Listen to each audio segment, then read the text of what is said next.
بسم اللہ الرحمن الرحیم۔ سورہ یونس کی آیت نمبر 24 سے آج پڑھیں گے۔ تیسرا رکوع ہم پڑھ رہے ہیں سورہ یونس کا، 11واں پارہ ہے جی۔ اعوذ باللہ من الشیطان الرجیم، بسم اللہ الرحمن الرحیم۔ انما مثل الحیات الدنیا کماء انزلناہ من السماء فاختلط به نبات الارض مما یأکل الناس والانعام حتى إذا أخذت الأرض زخرفها وزينت وظن أهلها أنهم قادرون عليها أتاها أمرنا ليلا أو نهارا فجعلناها حصيدا كأن لم تغن بالأمس كذلك نفصل الآيات لقوم يتفكرون۔ دنیا کی زندگی کی مثال اس آیہ مبارکہ میں دی گئی ہے، اور اللہ تعالیٰ کے قادر مطلق ہونے کا یہاں پر ارشاد ہے، اور انسان کے اللہ کے محتاج ہونے کا بیان ہے۔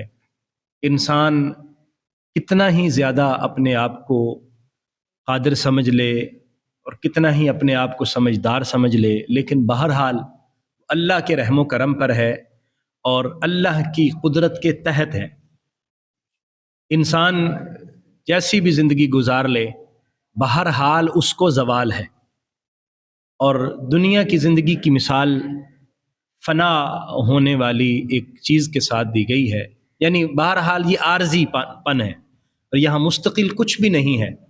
اس لیے انسان کو اس ذات کے ساتھ متعلق ہونا چاہیے اور اپنی دائمی وابستگی رکھنی چاہیے، جو ذات مستقل ہے، جو ہمیشہ سے ہے اور ہمیشہ رہے گی، اور وہ اللہ وحدہ لا شریک ہے۔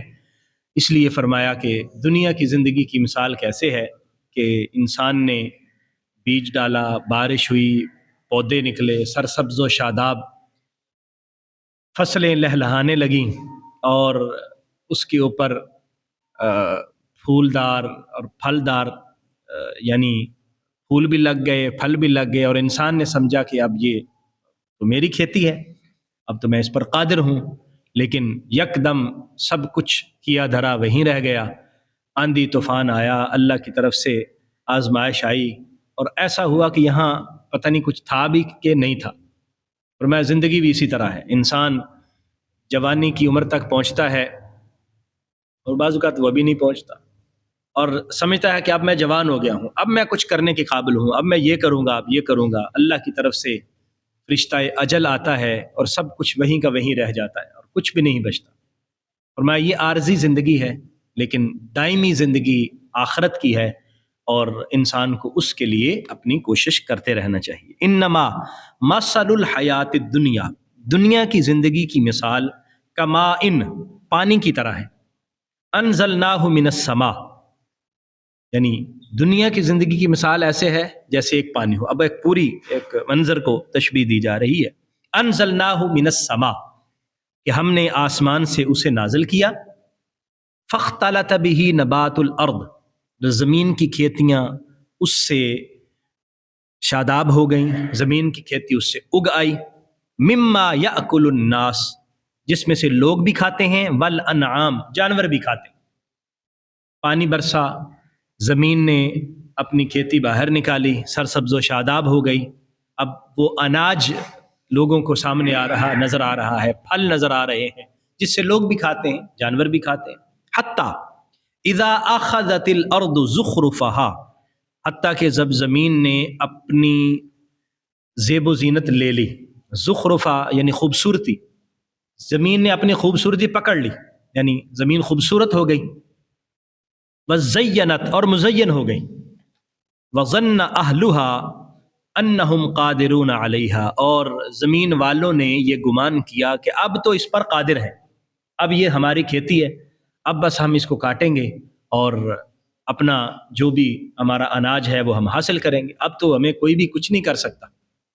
اتاہا امرنا لیلا او نہارا، تو ہمارا حکم آیا رات کو یا دن کو، فجعلناہا، اور ہم نے اس کھیتی کو ایسے بنا دیا جیسے بالکل کٹ پھٹ گئی ہے، حسیدہ کا معنی کٹی ہوئی بنا دی، یعنی اس کو ٹکڑے ٹکڑے کر دیا، کأن لم تغن بالامس، گویا کہ کل یہاں تھی ہی نہیں، کوئی چیز یہاں پر تھی ہی نہیں.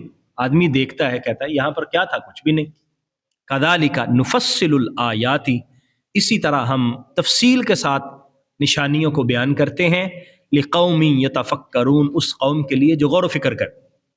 یعنی تفکر، تدبر اور سمجھ بوجھ کی انسان کو بار بار تلقین کی گئی کہ آدمی ان چیزوں میں غور و فکر کرے کہ بہرحال ہم جہاں تک بھی پہنچ جائیں، جو کچھ بھی حاصل کر رہے ہیں پھر بھی عارضی ہے. انسان پھر بھی اختتام کی طرف دوڑتا ہے اور بالآخر اس نے اس دنیا سے رخصت ہونا ہے. اور جب اللہ تعالیٰ کا پیغام آئے گا تو سب کچھ یہیں رہ جائے گا، کچھ بھی انسان ساتھ نہیں لے جا سکتا. واللہ یدعو الی دار السلام، فرمایا اللہ تعالیٰ تمہیں سلامتی کے گھر کی طرف بلاتا ہے. اللہ دعوت دیتا ہے سلامتی والے گھر کی طرف آ جاؤ، جو ہمیشہ کا گھر ہے. دار السلام یعنی وہ جنت کا خوبصورت مقام ہے جو ہمیشہ ہمیشہ کے لیے رہے گا. اور اللہ فرماتا اس طرف توجہ کرو. یعنی انسان کا سارا فوکس جو ہے وہ اس دار میں ہے، جو دار الدنیا ہے، جو آخری یعنی عارضی ہے.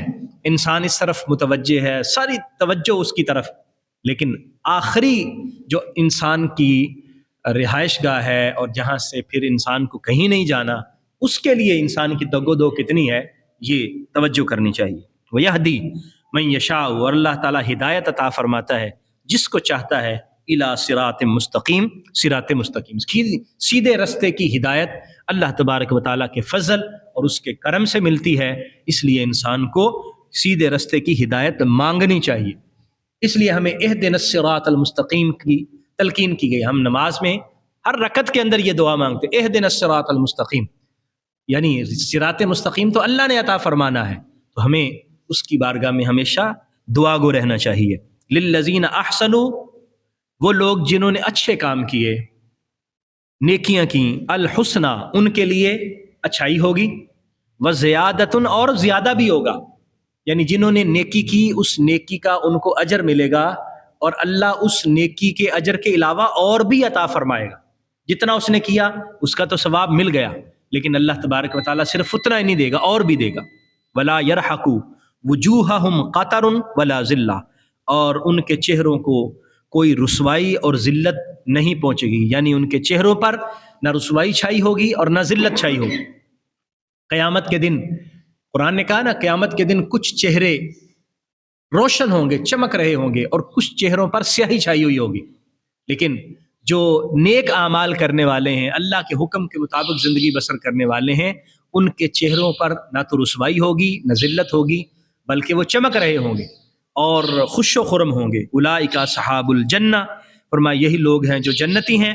ہم فیہا خالدون، اور جنت میں ہمیشہ ہمیشہ کے لیے رہیں گے. اللہ تعالیٰ جن کے چہروں کو اس دن رونق عطا فرمائے گا، اس دن رسوائی اور ذلت سے محفوظ فرمائے گا، یہ جنتی ہوں گے. والذین کسبوا السیئات، اور وہ لوگ جنہوں نے برائیاں کی، جزاء سیئۃ بمثلھا، تو ان کو برائی کی ہی مثل بدلہ ملے گا.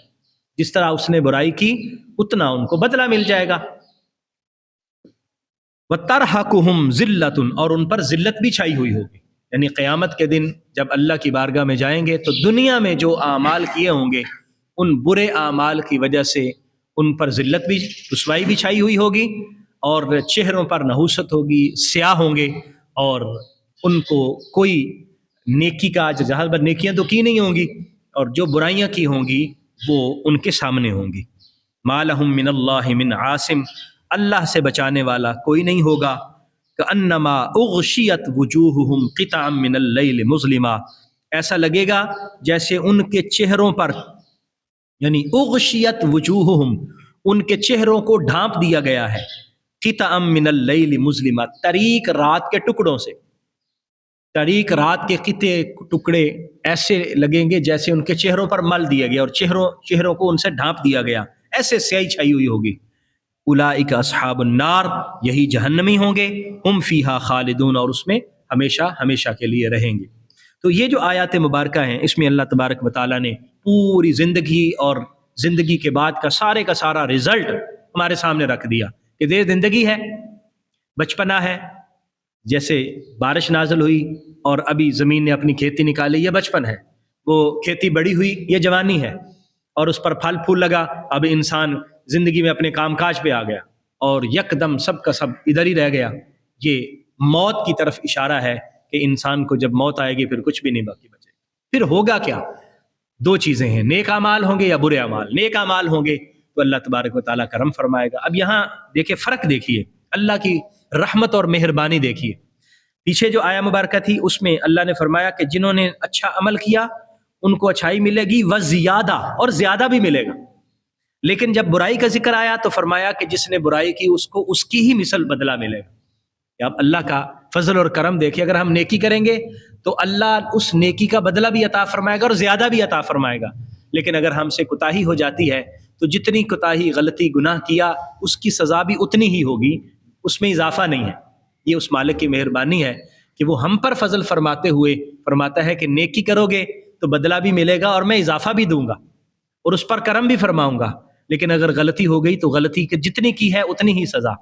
ایسا کریم مالک کہاں ہے کہ جو غلطی پر اتنی ہی سزا دے، لیکن اگر ہم معافی مانگیں، اللہ سے توبہ کریں تو وہ بھی معاف فرما دے.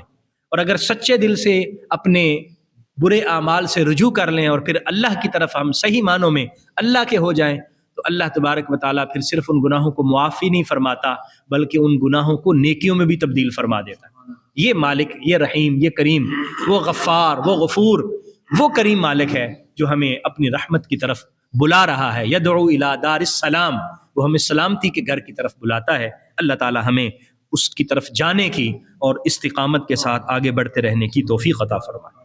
آمین. وآخر دعوایا ان الحمد للہ رب العالمین.